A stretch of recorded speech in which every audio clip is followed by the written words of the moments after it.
Good morning, Chair and members. Jeannie Wardwaller with the California Bicycle Coalition. I'll just align myself with the other members of the Sustainable Communities for All Coalition and also SB 535 and just focus on one point, which is the State Active Transportation Program. A couple of folks have already mentioned it. It's an existing program that receives state and federal transportation dollars. It's very successful. It's been highly oversubscribed by about 4 times in the first 2 rounds. And not only does this program have a strong nexus with reducing GHGs, but it also has significant co-benefits for our communities as well. There's not been enough funding to do really significant transformative projects, so we'd really like to see a GGRF investment here. And one opportunity is the administration's proposed low carbon roads program, which is a brand new program that has significant overlap with what the active transportation program can already do. So we would encourage you to put that proposed $100 million for low carbon roads into the active transportation program. Thank you.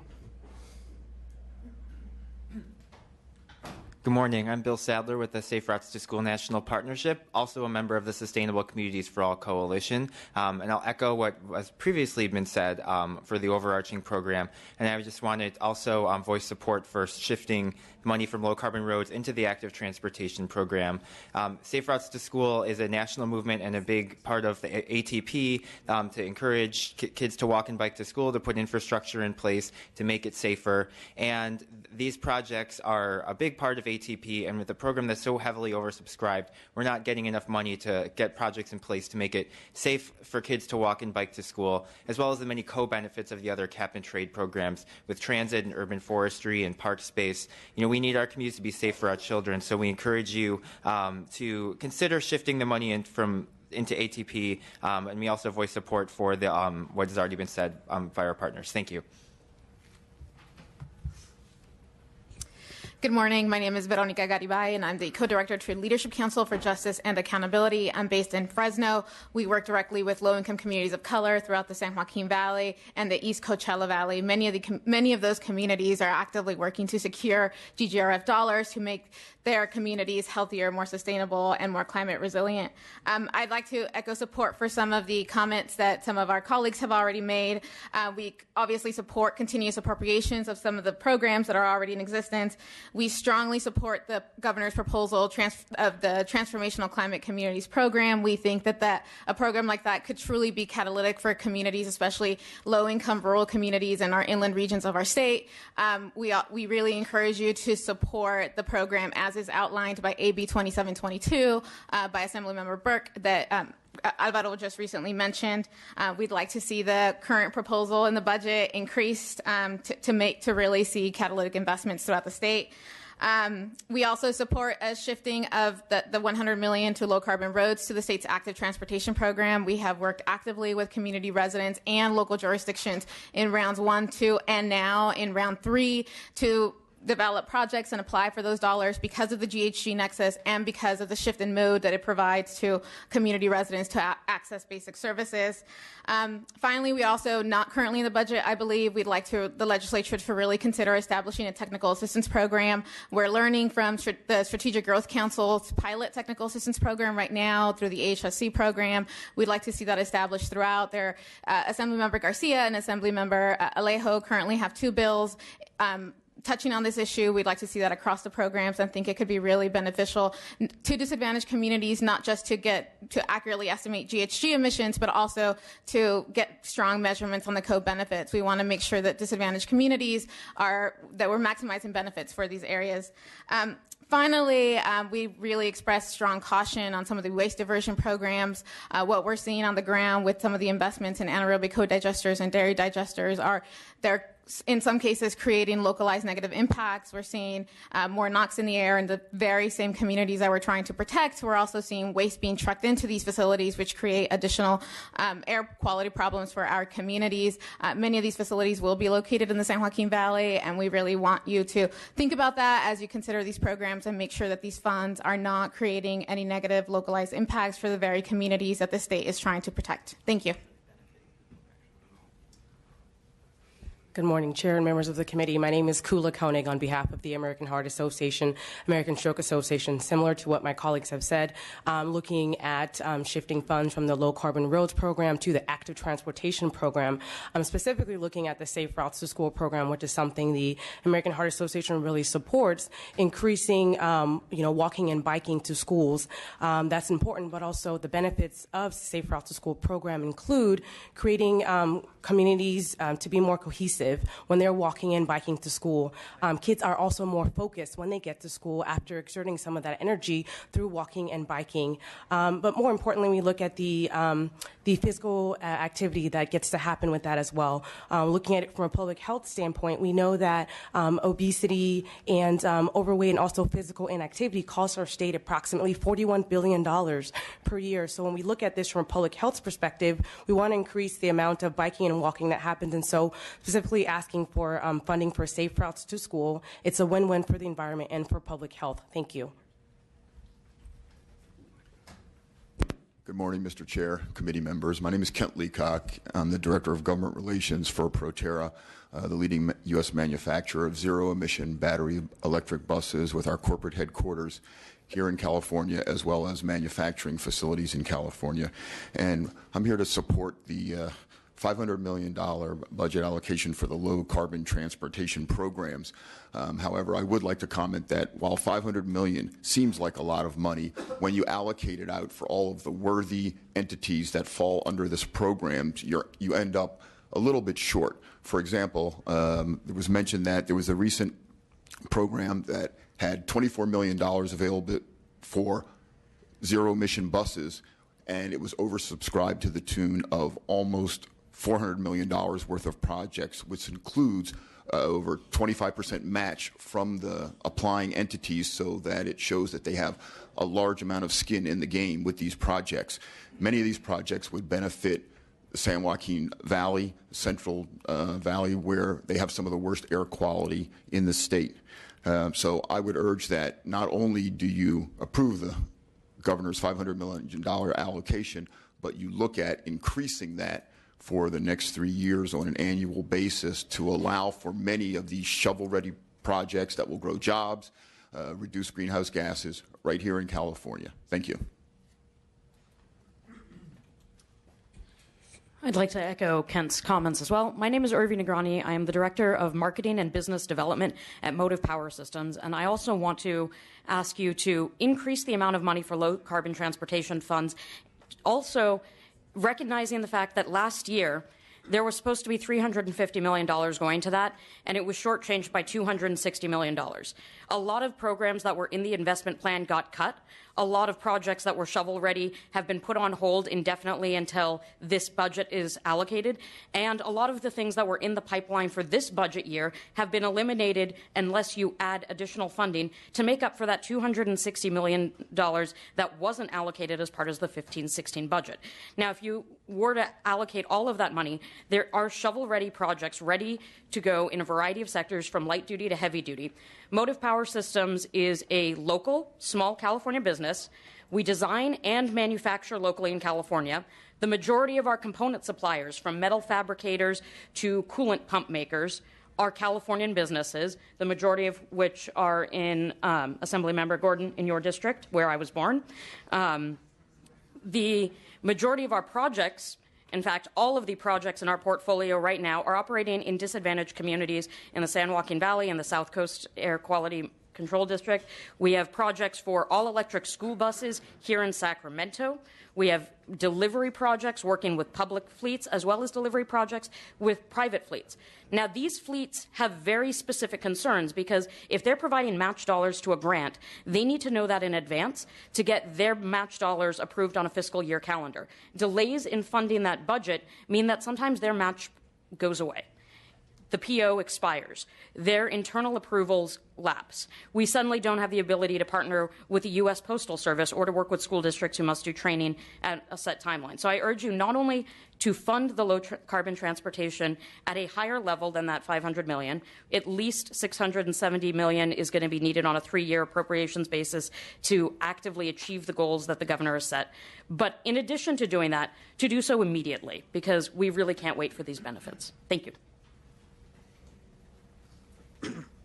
Good morning, Chair and members of the committee. My name is Shreyas Jutkar with the Coalition for Clean Air, and also with the Charge Ahead Coalition, which is working to ensure implementation of SB 1275 to make sure that disadvantaged communities and low-income Californians have access to advanced clean transportation, and also working to advance SB 1204, Senator Ricardo Lara's bill, to make sure that heavy-duty projects benefit disadvantaged communities.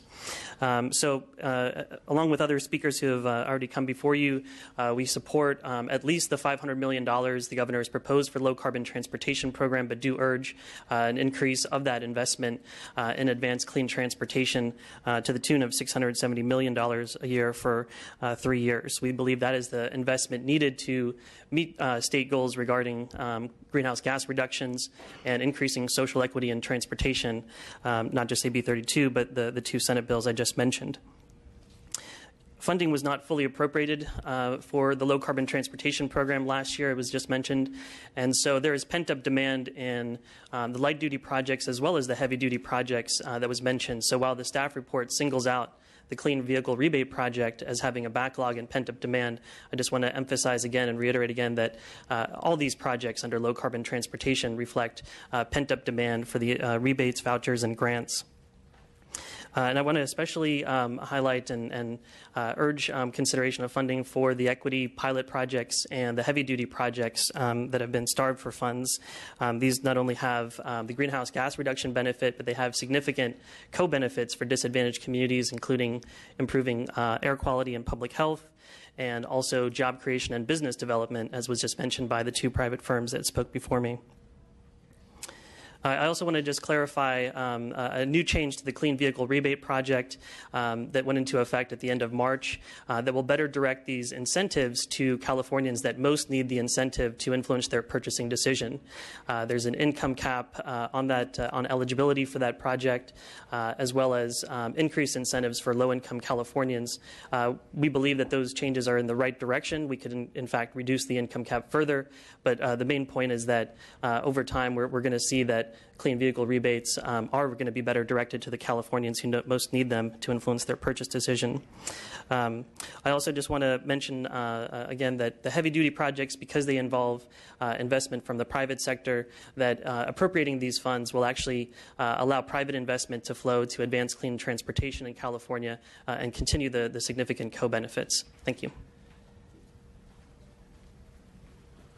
Good morning, John Caldwell on behalf of the California Electric Transportation Coalition. CalETC joins a broad coalition of stakeholders in supporting the allocation for the low carbon transportation programs. But to fully implement the programs this legislature has passed and the governor's ZEV action plan, more funding is needed and over a longer period of time. The current lack of funding, as others have mentioned, the lack of funding stability at the needed amounts discourages investment. We ask the committee to support a 3-year allocation with additional funding to better match the needs of the programs. Good morning. Dennis Albiani on behalf of Pacific Coast Rendering Association, the California Grain and Feed Association, and the Almond Hullers and Processors Association. We're here to comment on the Cal Recycle $100 million for organic recycling. While we believe that maybe a productive investment in organic recycling is important, since all 3 of those associations' members have recycled organics for generations and done it in an economically productive manner. We are concerned, and we have circulated a paper to all the members of the committee and staff, that there needs to be some protections on and parameters on that funding so that you don't actually result in downcycling and actually spending cap and trade money and actually increasing GHG emissions, which would be ironic. Highest and best use is one of the things we think that should be required to be invested into the technologies that drive materials to their highest and best use. We think additionality is important. Make sure that we are subsidizing entities to pick up materials that are not currently being recycled. Technology neutral. So we believe that all technologies, they should be rated on their ability to reduce emissions, and that's not currently what their program does. We think they should look at the multiple risks of these materials and where they're going. And finally, we think we should focus on the residuals, where they're being produced and they're not being picked up. So for example, residential and restaurants may be where there is high creation of these residuals, but low collection instead of commercial accounts in those areas. So those, we would encourage the committee to include those 5 parameters on there. We've provided a white paper to you all, and look forward to working with you in the future. Thanks. Good morning, Mr. Chair and members. Don Gilbert on behalf of the Bay Area Biosolids to Energy Coalition. It's comprised of a number of wastewater agencies in the Bay Area. Currently a sponsor of SB 1213 by Senator Wieckowski, which has received a lot of bipartisan support and statewide support. It would establish a biosolids to clean energy grant program in the CEC to the tune of about $20 million a year. We know that bill will get held up in Senate Appropriations Committee. We're here to request an augmentation to the governor's budget in that same amount. Again, these are local wastewater agencies. We are, in addition to biosolids to energy, we're otherwise known as poop to power, to give you an idea of what biosolids are, okay? We all produce them. We charge our local wastewater agencies. You're talking my language, John. That's why I said it, Mr. Williams. But seriously, we charge our local wastewater agencies with managing this resource, if you will. And over time, according to the California Research Bureau, this current safe management practices are slowly going away for a variety of reasons, political and otherwise. So these wastewater agencies are trying to get ahead of the problem, something we don't always do around here. Sometimes we face problems during crisis, trying to get ahead of the crisis to find a better way to manage biosolids. It's a statewide issue, and so we hope that you will support this $20 million augmentation. It's an important thing. Ratepayers, because this is all new technology, it costs up to three times to turn biosolids into clean energy right now compared to the current practices. But if the state invests, as the California Research Bureau suggests that it do, if the state invests, it will help bring down the cost, just like we did with solar panels, to a more acceptable number and resolve an issue, again, that we all contribute to most days, I think. Thanks very much. I'm Gene Urban. I'm here on behalf of 2 clients. First, Waste Management. I'm here to bizarrely and surreally request the $100 million for the waste diversion, notwithstanding the fact that I believe CARB doesn't have the authority to impose the program. So I'm in this conundrum. They are pursuing a short-lived climate pollutant regulatory program that extends beyond 2020 to 2025. Your staff analysis cogently and courageously questions CARB's hegemony, but nevertheless, they are pursuing a program for which they may not have the authority. So I have to ask for the money, believing at the same time that they don't have the authority to compel us to comply with the regulations that they're going to adopt. So we support the small gesture, the amount of money. The report itself says it's $1 to $2 billion. We think that's a conservative estimate, but the 60 to 100 million would be helpful. And meanwhile, we'll determine later whether they have the authority to do it or not. On behalf of the Alliance of Automobile Manufacturers, there's a little confusion. The ZEV mandate, the financial incentives, the rebates are in fact funded. The ZEV mandate has been on the books since 1990. It's independent of AB 32.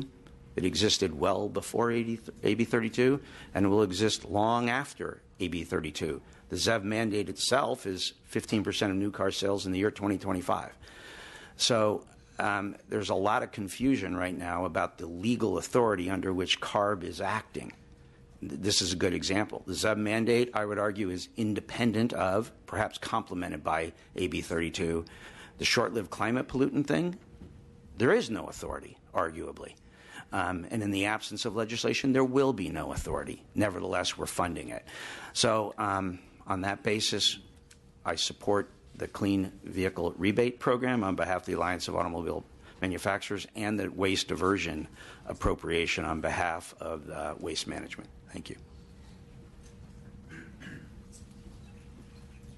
Good morning, Joshua Stark on behalf of Transform, an organization that works for sustainable and equitable land use transportation policy. I wanted to align my comments with my colleagues earlier. We're co-founders of the Sustainable Communities for All Coalition, as well as active members of the 535 Coalition, and so I won't repeat much of what was said there, except to reiterate the desire under the proposed $400 million additional dollars to the TIRCP instead be split, with $200 million going to the transit capital projects, $150 million to the low carbon transit operations program to ensure that these dollars actually go to operations that increase ridership, because at the end of the day, that's where transit gets its GHG reductions, is through ridership and ensuring that riders have safe, reliable, and efficient access for a variety of ways to get around.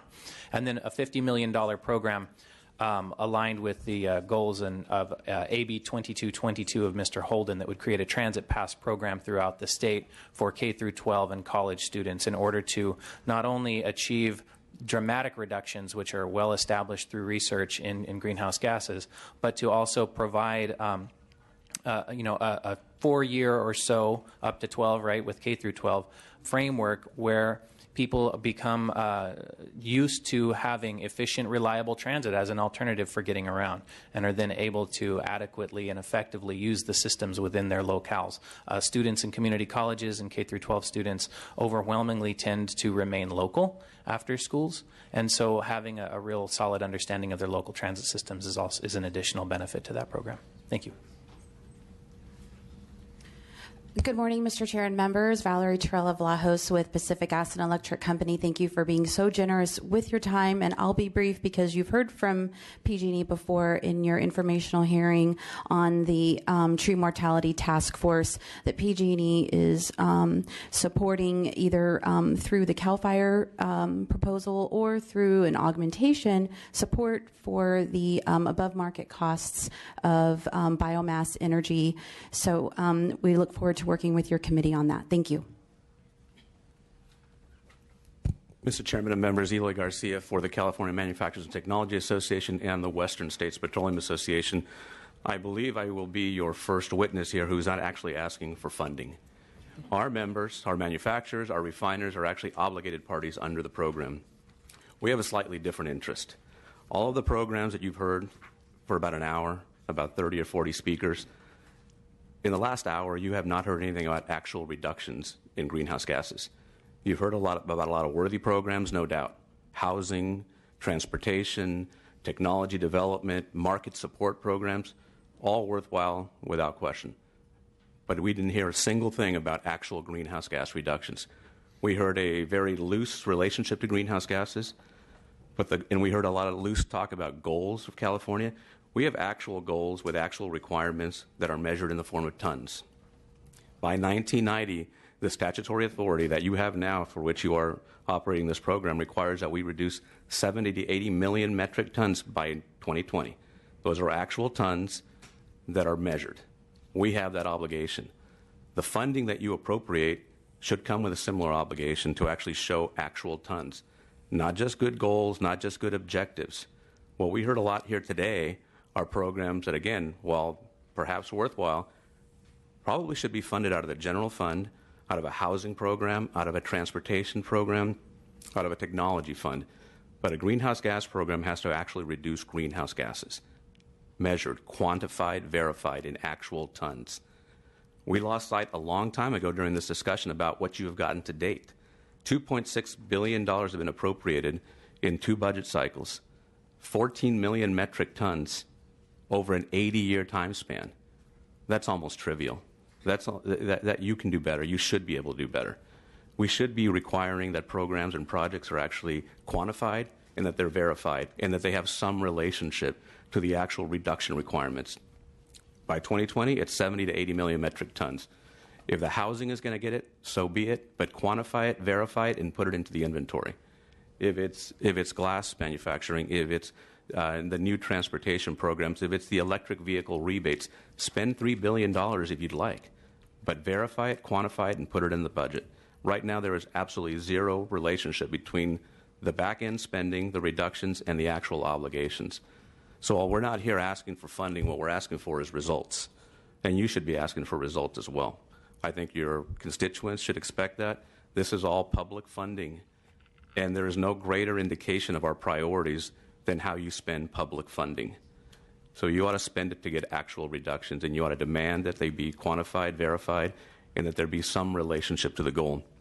Because if we don't, should we extend the program beyond 2020 to 2030 and to 2050 and have a greater requirement, we're going to need this funding to play a role. Right now it plays no role. So for that reason, we actually urge you to reject the entirety of the administration's proposal without prejudice. Hold it open, talk about it.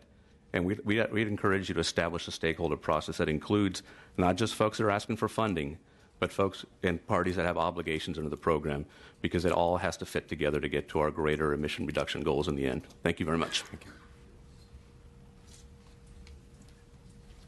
Peter Blocker with the California Taxpayers Association, and we would just like to urge the legislature to take caution in assessing the legal risk of all the expenditures that have been proposed, especially in light of the court case, while the revenue is being reviewed by the courts under Proposition 13. For the revenue that's being discussed today to be treated as tax revenue, the cap and trade auction program should be approved by a 2/3 vote, as is required by the Constitution and has been recommended by the LAO. Thanks.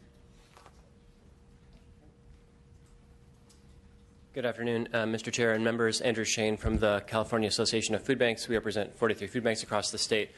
Here in support of the CalRecycle $100 million proposal. And we appreciate actually the comments previously made around these needing to be verifiable, right? There's about 6 million tons of edible food lost at landfills. This is generating some 8 million tons of greenhouse gas, about 20% of the state's emissions. Food banks, especially with the 1826 rules, the possible short-term climate strategy, the state's doing a wonderful job in trying to keep edible food out of its landfills. But the kinds of one-time infrastructure funding that this would make available through CalRecycle would exactly enable our network to take that food, make sure that it's eaten, and prevent those emissions from occurring, which would otherwise happen if the food went to landfill. So very much in support. Thank you. Good morning. Carly Finkel on behalf of the Food Bank of Contra Costa and Solano in support of CalRecycle's $100 million proposal, particularly the $10 million proposal for food waste prevention grants. The food bank has programs that we could implement in a one-year budget cycle, including one-time capital investments in refrigerated trucks that could be used to pick up food, divert it from landfills, and redirect it directly to those in our community that need it the most. We would be able to measure the number of pounds diverted, the greenhouse gas emissions prevented, and the number of families that are additionally fed through our programs and services. Thank you very much.